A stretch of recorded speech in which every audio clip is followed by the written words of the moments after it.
Hello, everybody, and welcome back to the Ultimate Fashion History with me, Amanda Halley.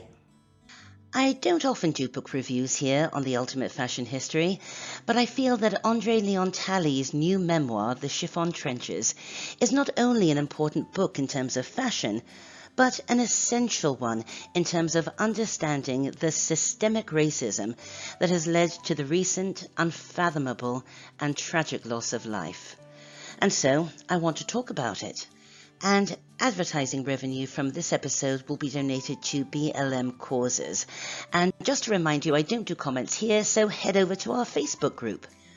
Over the past 10 days or so, the best-selling book lists around the world have been topped by titles that address the reality of systemic racism and the daily realities faced by people of color, such as White Fragility, Why I'm No Longer Talking to White People About Race, Me and White Supremacy, How to Be an Anti-Racist, and many others, and these are great books.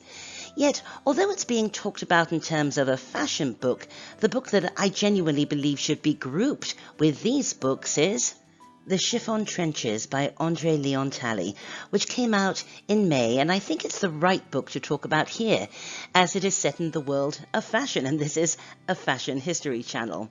It's listed as a book about fashion and not a book about racism, and yet the systemic racism that Mr. Talley had to confront throughout his career within the world of fashion is evident at every turn of every page, and I warn you, some of it makes for very tough and upsetting reading. Born in 1948, Andre Leon Talley was raised by his grandmother, who by all accounts was a very elegant and very precise lady who worked as a maid in Jim Crow-era Durham, North Carolina. At the age of 9 or 10, he discovered Vogue at his local library, and his grandma encouraged his interest in fashion, teaching him about tailoring, teaching him about fashion designers. Graduating from college in 1970 with a bachelor's in French literature, the talented youngster then won a scholarship to do his master's at the prestigious Ivy League institution, Brown University, where he graduated with a master's in French literature. His thesis was on Baudelaire. After graduating from Brown, he moved to New York and started his career in fashion. In 1974, he worked at Warhol Studio and then wrote for Interview magazine for $50 a week. He also volunteered at the Metropolitan Museum of Art with Diana Vreeland, and he always considered Mrs. Vreeland to be a genuinely supportive and respectful mentor who recognized his genius and encouraged him to run with it. And run with it he did, writing for Women's Wear Daily, W, the New York Times, and many others until he landed his job at Vogue. Moving from fashion news editor to creative director of Vogue, Mr. Talley fought for the inclusion of models of color in the magazine, fights he would not always win.